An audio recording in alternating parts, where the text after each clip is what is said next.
Damos la bienvenida a todos los hermanos que han sentido en su corazón el impulso de venir esta tarde aquí a este lugar a alabar al Señor. Y también damos la bienvenida a todos los hermanos que en este momento nos están escuchando y nos están viendo desde muchas partes del mundo, y a los que después también nos verán, porque sabemos que hay muchos hermanos que a veces por cuestiones de horario, de trabajo, pues no pueden ver a lo mejor el culto en directo, pero después, más adelante, lo ven. Y damos gracias al Señor porque, si se han dado cuenta ustedes, en la página web de la iglesia ya hay más de 1000 y pico mensajes guardados. Así es que ahí hay material más que suficiente para aprender mucho de la palabra del Señor. Y damos gracias a Dios que cada día son más las personas en todas partes del mundo que se acercan al Señor y ven los cultos y nos escriben y nos llaman. Toda la gloria y la honra sea para el Señor. Este domingo va a ser un domingo muy especial porque en la ciudad de Chalco, allí en México, donde hemos estado recientemente, se va a celebrar el primer culto de esa congregación que nace ya, ¿no? Y los hermanos ya han comprado una pantalla enorme, y a las 12:30, hora de ellos, empezará el culto, aunque desde las 11:30 en Chalco ya van a estar reunidos para tener comunión y orar y estar juntos, pero a las 12:30 se conectarán en directo para ver el culto nuestro del domingo a la tarde. Y también en otra localidad, en otra población donde está nuestro hermano Héctor, en Chalco, recuerden estos nombres: nuestra hermana Laura y su esposo Emanuel, ¿sí? Y en Torreón está nuestro hermano Héctor y su esposa, que ahora mismo no me viene a la mente su nombre, pero le hemos pedido al hermano, porque él ya lleva más tiempo trabajando y ya tiene un grupo ya, pues en fin, importante, que comenzaran a buscar un local para poder reunirse, porque ya no cabían, bendito problema, ¿no? Ya no cabían los hermanos en la casa donde se estaban reuniendo, y antes de que alguien venga y les rompa el techo y les baje un paralítico porque no caben, mejor es que alquilen un local y así evitamos que nos rompan los techos, ¿eh? Así que estén orando por estas dos obras, que el Señor las bendiga, que les dé mucha sabiduría a los hermanos, y también, por favor, no dejen de orar por los hermanos de Tierra Alta, que el domingo pasado en Colombia celebraron el primer aniversario, y estaban tan contentos, y siempre estamos orando por ellos y les mandamos saludos a los que nos puedan estar viendo en esta noche. Vamos a orar un momentito al Señor. Incline su rostro si es posible, vamos a orar a Él y pedir la bendición de Dios para lo que en esta tarde vamos a estar compartiendo. Gracias, Señor, por este privilegio de poder estar aquí juntos en tu presencia en esta noche, Señor. Gracias, Dios mío, por los hermanos que han hecho un esfuerzo después de un largo día de trabajo y han venido al culto para escuchar tu palabra, para adorarte. Pedimos, Señor, que nos hables y que en esta tarde podamos salir renovados y bendecidos de tu hermosa y bendita presencia. Gracias, Señor, por esta oportunidad de aprender de ti y de tu palabra. En el nombre de Jesús. Amén y amén. Gloria al Señor. ¿Cuántos de ustedes estuvieron en la clase por Zoom que estuvimos dando en el día de ayer? Bueno, gloria a Dios, gloria a Dios. Espero que hayan quedado claras las explicaciones que dimos. Había mucha gente conectada y lástima que no se grabara. Fue un fallo por nuestra parte que esa clase no se grabara para en el futuro que otros que no la vieron pudieran escucharla. De hecho, ya me la están pidiendo, pero no la grabamos. Y se nos quedó a todos una buena sensación de decir, esto hay que repetirlo más a menudo. No sé con qué frecuencia, pero se nos quedó el deseo de volver a hacer una convocatoria abierta para que todos los que quieran aprender de la palabra puedan hacerlo. Y les animo a que sigan haciendo las lecciones. ¿Estáis haciendo las clases, hermanos? ¿Van bien? ¿Seguro? Bueno, gloria a Dios. Me alegro mucho por ustedes. Vamos a leer dos porciones de dos cartas de Pablo diferentes en esta noche. La primera lectura se encuentra en el libro de Romanos, la carta del apóstol Pablo a los Romanos en el capítulo 13. Y la segunda porción que vamos a leer se encontraría en Efesios capítulo 5, del versículo 11 en adelante. Pero comencemos por Romanos. Prestemos atención a estas palabras que van dirigidas a creyentes, a personas que habían reconocido al Señor Jesucristo como su Señor y Salvador personal, como el verdadero Mesías, pero necesitaban ser instruidos, aconsejados en la palabra para su desarrollo y para su crecimiento espiritual. Romanos 13, versículo del 10 en adelante dice: el amor no hace mal al prójimo. Así que el cumplimiento de la ley es el amor. Y esto, conociendo el tiempo, que ya es hora de levantar el sueño, porque ahora está más cerca de nosotros nuestra salvación que cuando creímos. Versículo 12. La noche está avanzada y se acerca el día. Desechemos pues las obras de las tinieblas y vistámonos las armas.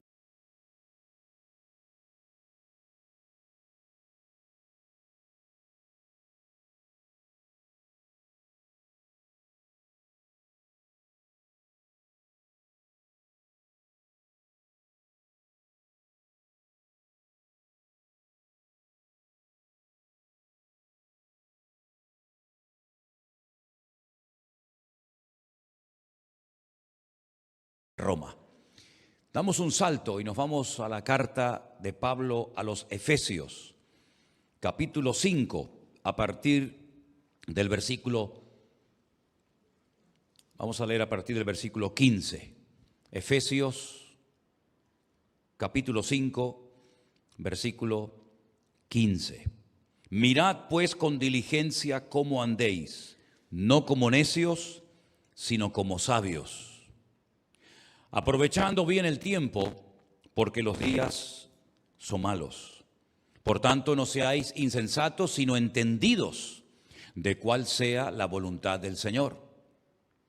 No os embriaguéis con vino, en lo cual hay disolución. Antes bien, sed llenos del Espíritu, hablando entre vosotros con salmos, con himnos y cánticos espirituales, cantando y alabando al Señor en vuestros corazones. Y terminamos con el versículo 20, dando siempre gracias por todo al Dios y Padre en el nombre de nuestro Señor Jesucristo. ¿Cuántos dicen amén? Gloria a Dios. Dos porciones preciosas dirigidas a dos iglesias diferentes, creyentes, gente que ha nacido de nuevo, pero, repito, que necesitaban ser instruidos para que no se estancaran, sino que pudieran seguir avanzando y creciendo en el conocimiento del Señor. Ahora bien, vamos a hacernos todos en esta noche, no hace falta que nadie responda en alta voz, vamos a hacernos esta pregunta. Escuchen bien. ¿Cómo te definirías tú como cristiano, como cristiana? Si tuvieras que explicar un poco cómo tú te ves en este momento en tu relación con el Señor, ¿qué términos, qué adjetivos, qué expresiones utilizarías? ¿Cómo te ves tú realmente como cristiana? ¿Te ves una persona madura, firme en los caminos del Señor, con las ideas claras? ¿Te ves todavía un tanto fluctuante, emocional, sin mucha estabilidad, sin mucha firmeza todavía, con muchas lagunas? ¿Te ves bien en el Señor o todavía te falta mucho para poder decir estoy bien y firme, afianzado, afianzada en los caminos del Señor? ¿Cómo te definirías tú como cristiano? Hace unos días un pastor de Argentina me llamó y me estuvo haciendo una serie de preguntas y bueno, pusimos la entrevista en nuestro canal para que ustedes lo pudieran ver, ¿no? Ya que es un canal de televisión que no se ve en España, sino en algunos países de Latinoamérica. Y una de las cosas que el pastor decía en medio de esa entrevista que tuvimos o que me hizo, es que comentaba que un pastor no hace mucho tiempo visitó su iglesia y habló de 4 tipos de pastores. Pueden ver la entrevista, ¿no? Y él define, ¿no? Él dice, pues los pastores que no aprovecharon su oportunidad, los pastores temerosos, en fin. Y yo le dije, bueno, pues yo, con todo mi respeto, yo añadiría un 5.º tipo de pastor o de ministerio a esta lista de 4. Y pensando en esto, comencé a elaborar una lista de tipos de cristianos que pueden existir y de hecho existen en el día de hoy. Por ejemplo, creo que hay un grupo, un tipo de cristianos que todavía no se enteran de lo que está sucediendo en el mundo. Son los que no han sabido leer, no han sabido interpretar el mensaje que clarísimamente desde el año pasado el Señor viene hablando reiteradamente a su iglesia a nivel mundial. Por primera vez en la historia, millones de hermanos, millones de cristianos estuvimos encerrados en nuestras casas, sin poder salir, salvo a pasear al perro y hacer las compras en el supermercado y rapidito enseguida otra vez metidos en casa. Eso no había ocurrido nunca antes, jamás, donde millones y millones de cristianos y no cristianos no nos dejaban salir a las calles. Se cerraron los hoteles, las cafeterías, nadie podía ir al campo, a la playa, a pasear con los hijos, con la familia. Veías las calles del mundo desiertas, ciudades de millones y millones de habitantes. No me puedo imaginar a México, la capital, ¿verdad?, donde casi 16, 17, casi 18 millones de personas viven allí, totalmente desierta, ¿no?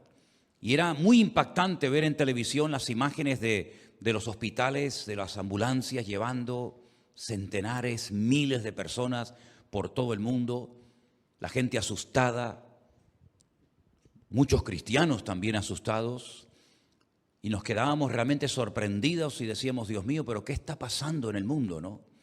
Y en esos días, que no ha pasado 30 ni 40 años, sino que casi diríamos que fue el otro día, yo creo que el Señor estuvo hablando muy claramente al mundo, pero sobre todo a su pueblo, a la iglesia.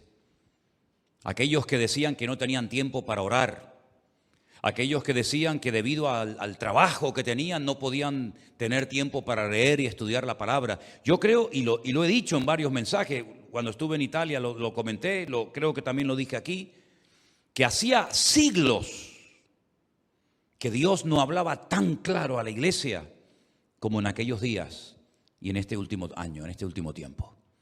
Pero me temo que hay algunos creyentes que todavía no han captado la profundidad del mensaje, de la enseñanza que el Señor quería que aprendiéramos y que lleváramos a la práctica hasta las últimas consecuencias. Algunos veo que están otra vez volviendo a lo que creen o consideran que es la normalidad, ¿verdad? Pero el mundo nunca, jamás volverá a ser lo que fue antes de marzo del año pasado. Y la iglesia tampoco. Prueba de ello que nunca, desde el siglo I, II y III, habían muerto tantos cristianos y tantos pastores como en este último año. Cientos de creyentes, cientos de pastores perdieron la vida y muchas iglesias se cerraron y no se volvieron a abrir nunca más. Y todo eso no es producto de la casualidad. Hay un mensaje detrás de todo esto, que el Señor estuvo y sigue hablando claramente a la iglesia, pero algunos todavía no se han enterado de qué es lo que el Señor quería enseñarle a su pueblo. Muchos no aprovecharon la oportunidad que tuvieron para consagrarse, para dedicar más tiempo al Señor, a su palabra, a la oración, a la familia. Y parece que estaban esperando que terminara el confinamiento para volver otra vez a la hiperactividad, al trabajo, al materialismo. Y se han olvidado de que Dios le dio una oportunidad de oro al mundo para buscar a Dios. Pero si el mundo no la quiso aprovechar, que por lo menos su iglesia entendiera que era una oportunidad para estar tranquilos en casa, en familia, orando, buscando de Dios, pasando tiempos de intimidad con Él, que a lo mejor hacía años algunos que no tenían con el Señor. Lamentablemente muchos cristianos le dieron y le siguen dando lugar al miedo. Y el miedo no es de Dios. El miedo no es de Dios. El miedo fue la primera sensación que el hombre sintió cuando se desconectó de Dios. El hombre creyente, el hijo de Dios, la mujer de Dios, no se tiene que conocer por ser una persona temerosa, una persona miedosa. Porque, repito, el miedo no forma parte del fruto de las manifestaciones del Espíritu Santo en la vida de un cristiano. Más bien todo lo contrario, el miedo es producto del pecado, el miedo es producto de complejos, el miedo es producto de que no hay una íntima y profunda y genuina comunión con Dios. Adán se escondió de Dios porque tuvo miedo. Oí tu voz y me escondí. ¿Por qué? Porque tuve miedo. ¿Y de dónde le nació ese miedo? De su desconexión de Dios. Pecó y se oculta de Dios. En vez de buscar a Dios en su angustia, en vez de entregarle ese miedo, esa inseguridad a su Dios, lo que hace es que se oculta de Dios. Y como dije en una ocasión, este sigue siendo el juego favorito de la humanidad: ocultarse y huir de Dios. Muchos creyentes se dejaron de congregar. Algunos porque no les quedaba otro remedio, pero algunos, terminó la pandemia, se abrieron las iglesias y siguieron sin congregarse porque se enfriaron y no superaron el tiempo de la prueba. La Biblia advertía en algunos momentos puntuales de pruebas tremendas que vendrían. Por ejemplo, a una de las 7 iglesias del Apocalipsis le dice: no teman, vais a pasar por un periodo de pruebas. Pero el Señor alentando y animando a la iglesia de que en medio de esas pruebas no decayeran, no se enfriaran, no se desanimaran, sino que en medio de la prueba buscaran al Señor. Y como decía el salmista, en medio de la angustia invoqué al Eterno y el Eterno me respondió. Fue Jonás en el peor momento de su vida, cuando estaba solo y a punto de morir, en el vientre de un enorme pez.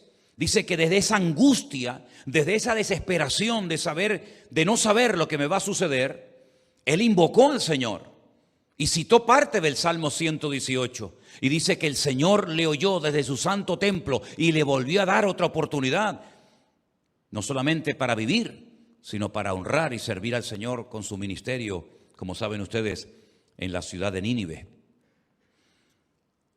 He conocido hermanos en este tiempo que parece que tenían más facultades, más facilidad para ver al diablo por todas partes que para oír la voz de Dios y ser sensibles a la presencia del Señor. Porque el miedo es lo que te hace ver el problema más grande de lo que realmente es, ver al gigante más poderoso, con más autoridad de lo que realmente tiene. Y muchos creyentes todavía siguen dándole más lugar al enemigo que al Señor. ¿Y por qué suceden estas cosas?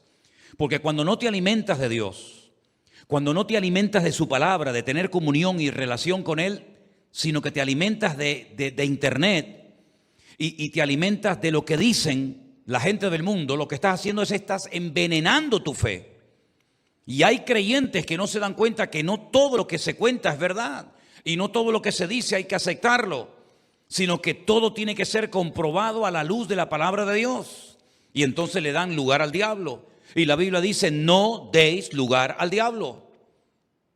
Y es una responsabilidad personal saber filtrar, saber seleccionar, saber escoger qué literatura, qué programas, qué cosas puedo comer y qué cosas debo descartar, para que de esa manera no le haga un daño a mi fe, a mi alma, sino que mi relación con Dios se mantenga viva, ¿verdad? Y en buen estado, porque la estoy alimentando de la palabra de Dios y no de palabras que salen por ahí, que al final se convierten como si fueran en verdades, pero son auténticas mentiras. Los que supimos aprovechar el tiempo, Dios nos bendijo y Dios nos honró. Los que supimos entender lo que Dios estaba tratando de enseñar y los que aprovechamos el tiempo para predicar su palabra y los que nos dejamos usar por el Señor, después de mucho tiempo podemos decir qué bueno ha sido el Señor con cada uno de nosotros. Cosas que ojo no vio, cosas que oído no oyó, ni subieron ni a nuestro corazón, ni mucho menos a nuestra imaginación, son las que Dios nos está permitiendo ahora disfrutar, porque la Biblia dice que Dios es galardonador de los que le buscan. ¿Tú quieres que Dios te premie? Busca a Dios. ¿Tú quieres que el Señor te recompense en público? Búscalo en privado. Esa es la clave. Esa es la ley del reino, infalible, funciona. Ora a tu Padre que te ve en lo secreto. ¿Y qué dice el texto? Y tu Padre que te ve en lo secreto te recompensará en público. La recompensa pública es la manifestación de la comunión íntima con el Señor en lo secreto. Y es así, queridos hermanos, es así como Dios obra y es así como Dios honra a los que le buscan. Los que llenaron su mente de cosas ajenas a la palabra todavía siguen asustados y todavía siguen condicionados y amedrentados ante las cosas que están sucediendo delante de nosotros. Pero si no soportamos esta prueba y si no aprendimos esta lección, la próxima prueba que vendrá, dudo mucho de que la puedan superar y la puedan asumir. Porque el que no ha sido fiel en este tiempo, difícilmente lo será en un tiempo de más presión todavía. Nosotros los cristianos sabemos perfectamente que el mundo va a ir de mal en peor, ¿sí o no? La Biblia no dice que si oramos y si esperamos en el Señor, pues todo va a cambiar y va a haber amor y va a haber paz y va a haber comprensión y los valores que se han perdido volverán otra vez. No, eso no dice la Biblia. Seamos sinceros, no nos engañemos, ni estemos imaginándonos un mundo irreal. El Señor Jesucristo dice que en los últimos tiempos el amor de muchos se enfriaría y que vendrían falsas enseñanzas y falsos profetas y falsos pastores y falsos predicadores, ¿verdad? Y la Biblia dice que los últimos tiempos serían como los días de Noé. ¿Y cómo actuó Dios en los días de Noé? Porque ya sabemos cómo era la gente, ya sabemos cómo era la humanidad en los días de Noé, pero ¿y Dios cómo actuó en aquellos tiempos? Había violencia, había agresividad, se unió el mundo espiritual con el mundo natural, allí salieron unos engendros que Dios dijo, basta. Pero ¿y Dios? ¿Cómo actuó Dios ante la maldad de la generación de Noé? ¿Qué mensaje lanzó Dios? ¿Qué mandamientos lanzó el Señor? Bueno, leyendo el libro del Génesis, sabemos perfectamente que Dios toleró, Dios entre comillas permitió durante un tiempo que aquella generación campara a sus anchas, pero llegó un momento en el que Dios dijo basta y se acabó. Y el Señor Jesucristo nos dice que los cristianos de los últimos tiempos vivirán en una generación muy parecida a los tiempos de Noé, donde Dios dijo basta, pero en medio del caos, en medio de la destrucción, Dios tuvo un remanente, una familia que le honró, que se preparó, que trabajó para lo que vendría en el futuro. El arca no tenía ninguna razón de ser si no hubiera venido el diluvio. ¿Para qué construir un barco tan grande, lleno de animales, si no va a llover? No tiene ningún sentido. El arca de Noé no era un zoológico. El arca de Noé no era una especie de gran hermano, ¿verdad? A ver cómo se comportan los hijos con el padre y las nueras, con la suegra. No era un experimento social que Dios quiso llevar a cabo metiendo a 8 personas con animales dentro de un barco durante un año para ver cómo hablaban, cómo se comportaban. No, el arca de Noé no fue ningún experimento. El arca de Noé, la única función que tenía era proteger a ese pequeño grupo de personas de una prueba terrible que iba a venir en el futuro. ¿Y qué sentido tiene las pruebas que hemos pasado en este último año, hermanos? ¿Qué sentido tiene lo que ha pasado con el COVID, con el confinamiento, con la pérdida de trabajo? ¿Qué sentido tiene si no es que Dios nos está preparando para pruebas mayores que vendrán en el futuro, pero que han fortalecido nuestra fe y nos han consolidado y afianzado en los caminos del Señor, para que cuando vengan pruebas mayores, para que cuando venga el diluvio, nosotros podamos estar firmes y, habiendo acabado todo, seguir firmes dándole honra y gloria al Señor. Ese era el objetivo del arca, no tenía otra función. De hecho, cuando terminó el diluvio y bajó el nivel de las aguas, tuvieron que salir del arca. Y ya el arca no tenía ningún objetivo, ninguna razón de ser, y el arca pasó a la historia, pero la humanidad siguió adelante. Y la iglesia pasará por un diluvio, pero no de agua, sino por un diluvio de fuego. Porque es necesario que el juicio comience por la casa de Dios. Y la Biblia nos enseña que los elementos serán derretidos.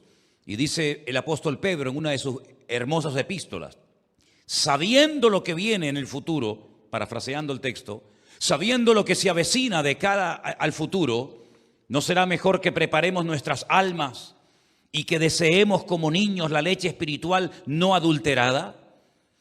Hace un instante, antes de subir aquí a este púlpito a predicar, el chiquitín de la iglesia, Isaac, Isaías, que con tanto profeta y tanto, ¿verdad? Isaías, Jeremías. Bueno, pues, ¿cómo era? Elías, ¿cómo era? Isaías, perdón. Isaías se ha puesto a llorar. Ya es raro ver a Isaías llorar, ¿eh? Pero es que tenía hambre y ya se pone nervioso y se pone a hacer unos soniditos extraños. Y si no le dan lo que está pidiendo, te puedo asegurar de que yo no podría predicar en esta noche. Porque sus llantos se oirían hasta, bien sabe el Señor, hasta bien lejos. Y dice el apóstol Pedro en su carta que nosotros tenemos que desear la palabra de Dios como los niños se hacen notar y gritan y patalean y lloran, diciéndole, es la hora de comer, deme mi comida.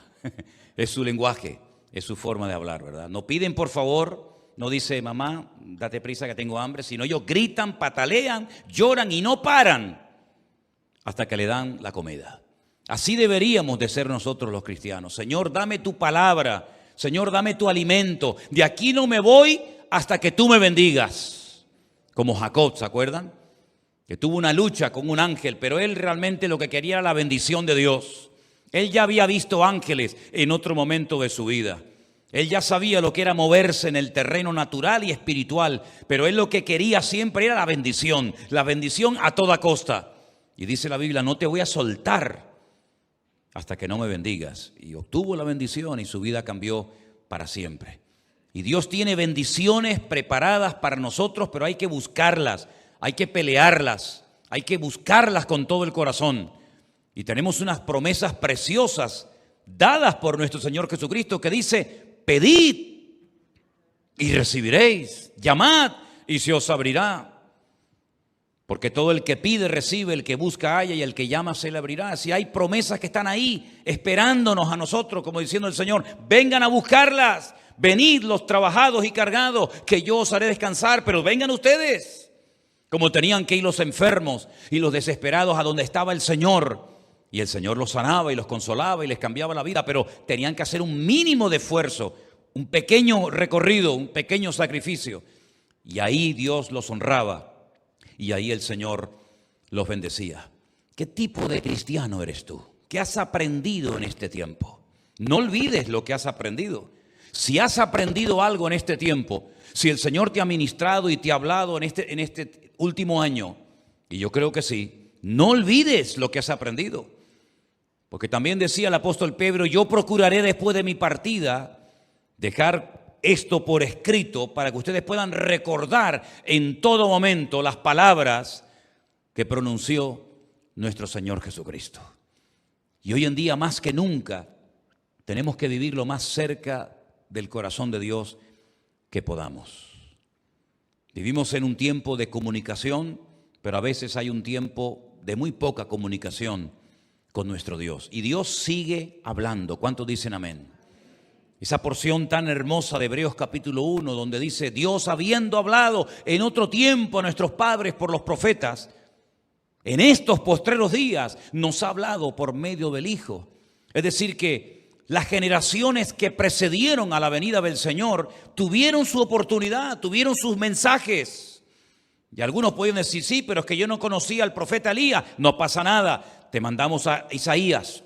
Es que yo no conocí ni escuché nunca las palabras proféticas de Isaías. No pasa nada, te mando a Jeremías, y si no a Abdías, y si no a Sofonías, y si no a Daniel. Es decir, todas las generaciones tuvieron su mensaje profético, su mensaje de parte de Dios.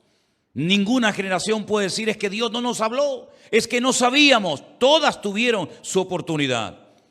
Pero ahora dice la Biblia que en los postreros tiempos, en estos que estamos ahora, Dios habló y sigue hablando a través de nuestro Señor Jesucristo. Pero claro, para saber lo que habló, para saber lo que dijo, para saber lo que enseñó, tenemos que ir a la Biblia, a los evangelios, leerlos con frecuencia. Mateo, un evangelio precioso, ¿verdad? Marcos, Lucas, Juan. Por supuesto hay otras porciones de la Biblia, pero sobre todo en esos 4 evangelios biográficos se nos describe cómo hablaba, cómo actuaba ante la presión de las masas, ante las calumnias. En todo momento sabemos lo que el Señor pedía a sus discípulos. Tenemos capítulos enteros, el capítulo 5, 6, 7 de Mateo, el famoso Sermón del Monte, palabra tras palabra, mensaje tras mensaje. Allí se habla de la oración, de la ofrenda, del ayuno, de la relación interpersonal entre los hermanos. Son unas enseñanzas tremendas. Bueno, pues si verdaderamente sigue hoy el Señor hablando, no a través de los profetas, porque esa etapa ya pasó, pero si verdaderamente, como dice Hebreos 1, Él sigue hablando a través de su Hijo, pues leamos entonces las palabras del Hijo para que sepamos qué es lo que hoy el Señor espera de ti y de mí y cómo tenemos que comportarnos en medio de esta generación en la cual vivimos. Amén, hermanos. Y han venido en los últimos meses y desde el confinamiento que tuvimos el año pasado, centenares de preguntas de todas partes del mundo. Y muchos cristianos han estado asustados por la formación del nuevo orden mundial, por la gente que moría, por la vacuna, confundiendo la marca de la bestia. Fíjense qué tremendo, ¿no? Todo esto es una evidencia clarísima del desconocimiento tan grande que ha habido y que lamentablemente todavía sigue imperando en la vida de muchos cristianos, confundiendo las señales de los tiempos, haciendo una mala interpretación de cosas que están muy claramente definidas y explicadas en la palabra. Y cuando venían estas preguntas, automáticamente yo me daba cuenta de que todo esto era producto de lo que les acabo de enseñar y decir, la falta de conocimiento bíblico. ¿Recuerdan ustedes esas palabras que dicen, mi pueblo pereció por falta de conocimiento? Pero eso no solamente forma parte del pasado lejano y distante. Eso es una realidad contundente de nosotros hoy en día. Ver a creyentes que se niegan rotundamente a ponerse una vacuna porque dicen que es como si te pusieran la marca de la bestia.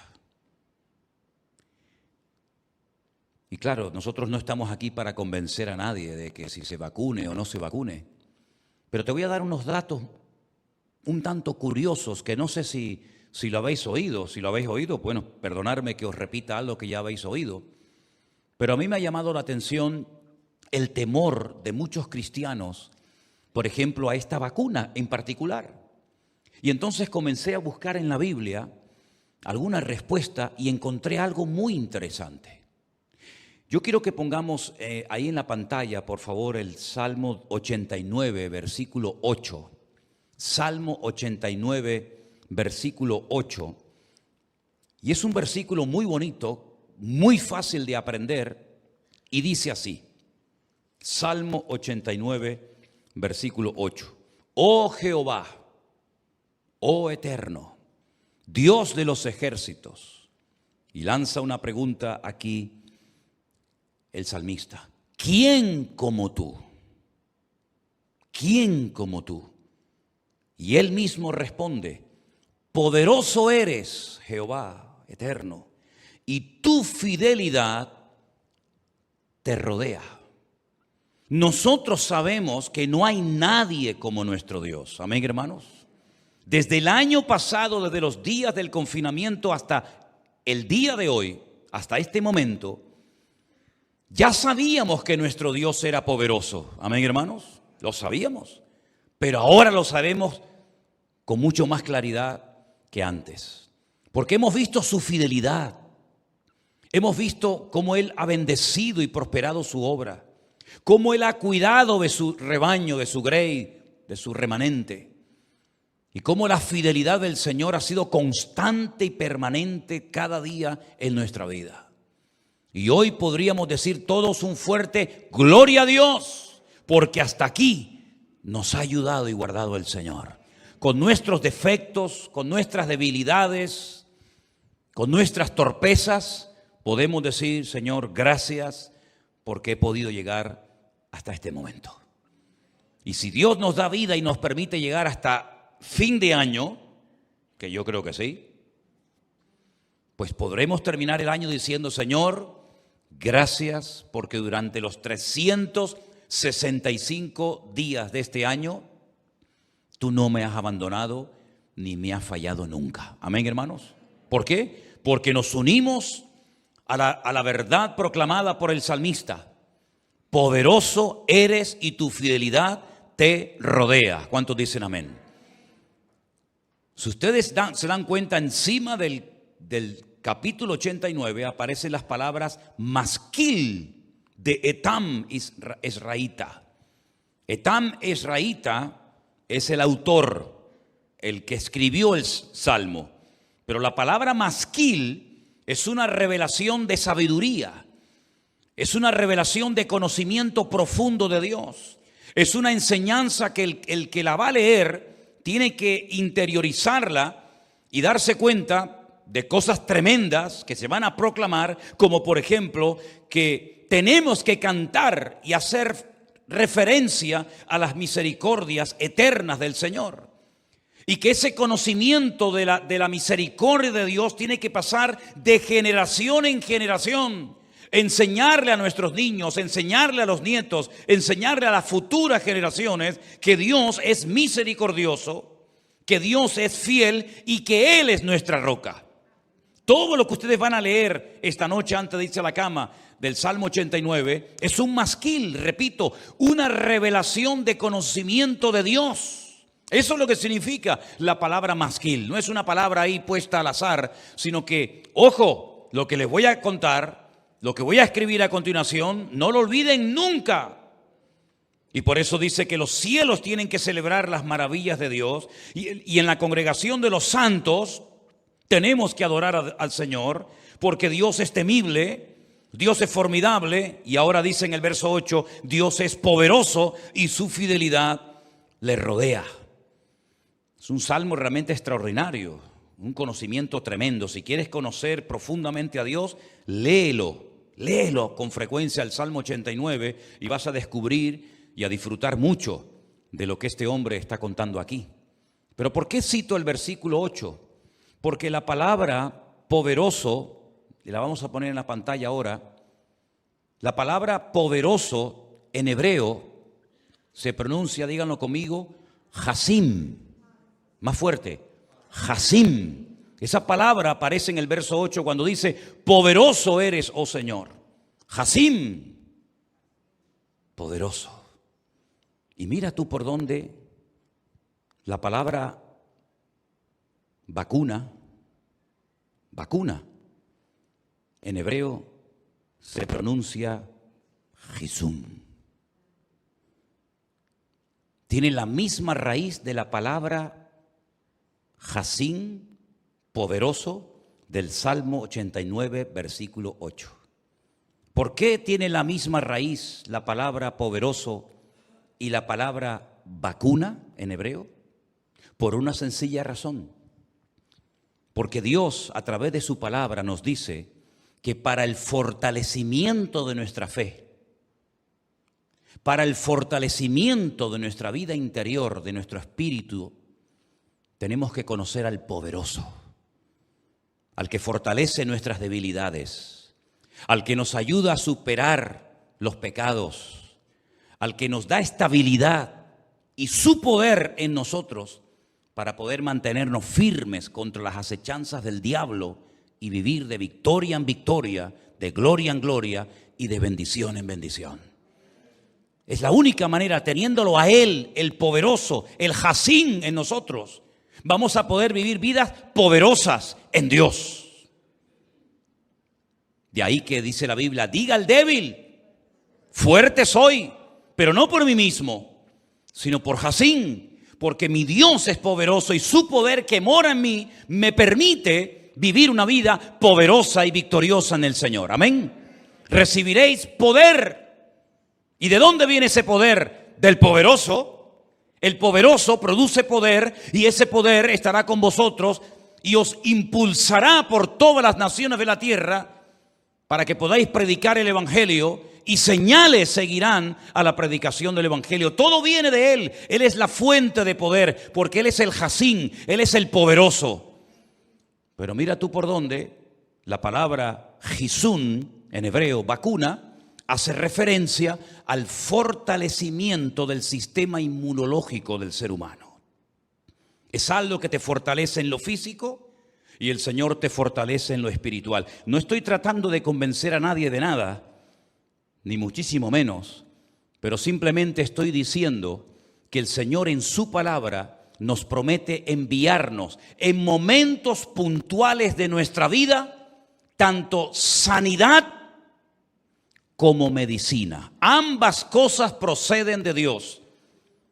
Jeremías capítulo 33, versículo 6, y este es el último texto que leeré en esta noche, nos dice así: He aquí, yo les traeré sanidad y medicina, y los curaré y les revelaré abundancia de paz y de verdad. Ambas palabras, Jisún y Jacín, vacuna y poderoso, tienen la misma raíz en hebreo, que son las letras Het, Samech, Nun. Las mismas letras, la misma raíz. Para que no tengamos temor de la medicina que en un momento determinado de la vida el Señor enviaría a su pueblo. Si no, enviaría sanidad y si no, enviaría medicina. Pero no somos contrarios a la ciencia ni a la medicina, porque todo don perfecto y toda dádiva viene de lo alto. Y aunque sea un científico ateo, que muchas veces no lo son, pero aunque fuera un científico ateo, Dios utiliza a los sabios de este mundo, según ellos, como instrumentos en sus manos para traer bendición siempre, ¿a quién? Al pueblo del Señor. Como los coches, que a lo mejor lo inventó un creyente o un ateo, pero los usamos. Y como los aviones, que tal vez lo inventó un cristiano o un ateo, pero los usamos para viajar de una parte a otra del mundo.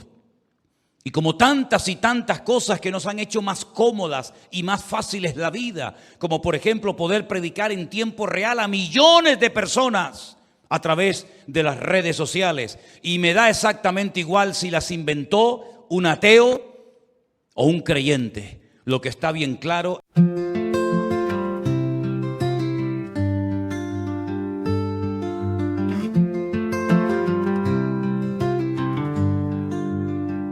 I left that lonesome town at dawn, took the gravel road I counted on, fields of gold and skies so wide, this dusty path my guide tonight. Memories whispered in the breeze, pine tree side with such ease. Every mile a story told of dreams and heartaches young and old. Take me down the long way home, where the rivers sing and the wildflowers roam. Take me back to simpler days, where the sunset sets the hills ablaze.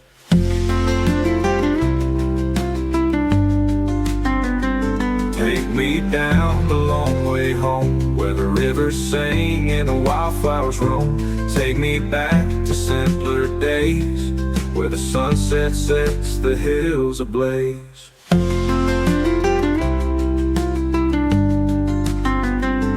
By the old wooden fence, where love and time made perfect sense. Saw the house where laughter danced, reminiscing on a second chance. I hear the songs of yesterday in the sighing pines and soft array. Heartbeats echo on this lane as I journey back again. Take me down the long way home, where the rivers sing and the wildflowers roam. Take me back to simpler days, where the sunset sets the hills ablaze.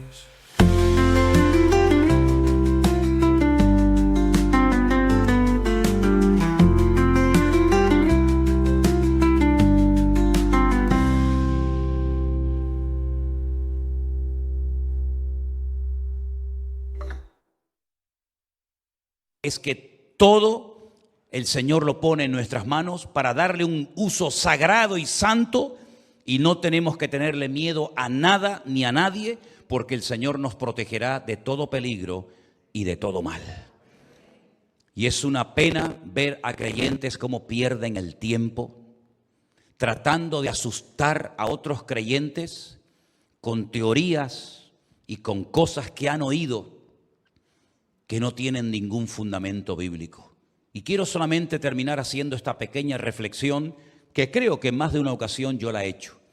Cuando vino la famosa crisis, la burbuja del ladrillo, ¿no?, de la construcción, explotó en España, creo que fue en el 2000 y pico, 2008, donde millones de personas perdieron su trabajo y se paró la construcción.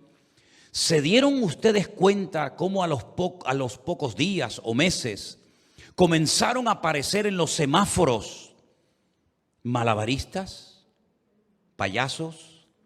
¿De dónde salieron tantos malabaristas? En todos los semáforos de la ciudad, o en prácticamente todos, habían 1 o 2 o 3 muchachos o chicas haciendo juegos malabares y después sacándose el sombrero y yendo por las ventanillas de los coches a pedir dinero. La crisis, amigo, agudiza el ingenio.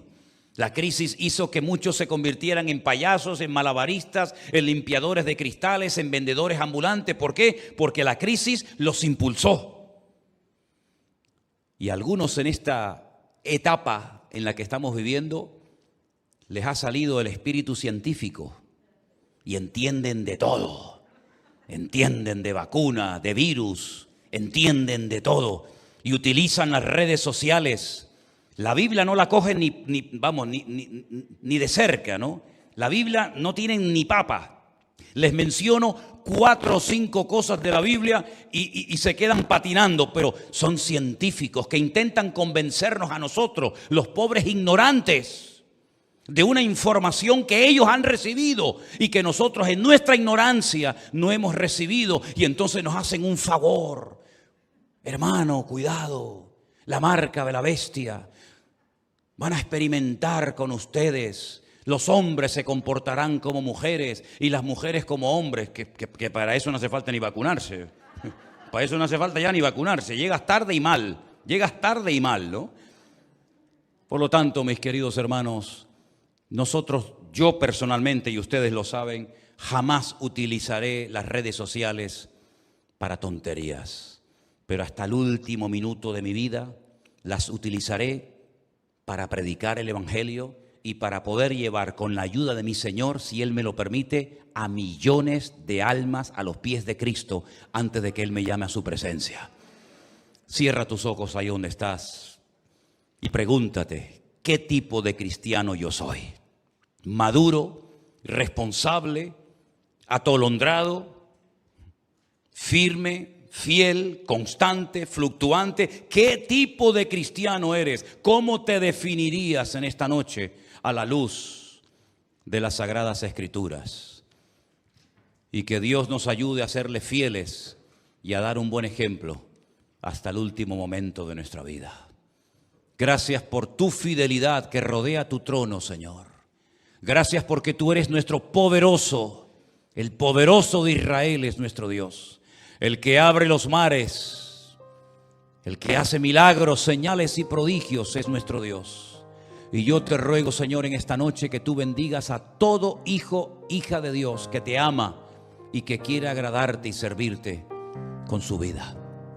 Perdónanos por las veces que tal vez hemos hecho o dicho o pensado cosas incorrectas, pero tu sangre nos limpia de todo pecado y abogado tenemos para con el Padre a Jesucristo el justo. Señor, gracias porque hasta aquí tú nos has guardado, hasta aquí tú nos has bendecido y cuidado, y pido, Señor, que lo sigas haciendo y manifestando tu gloria a tu amada iglesia. En el nombre de Jesús. Amén.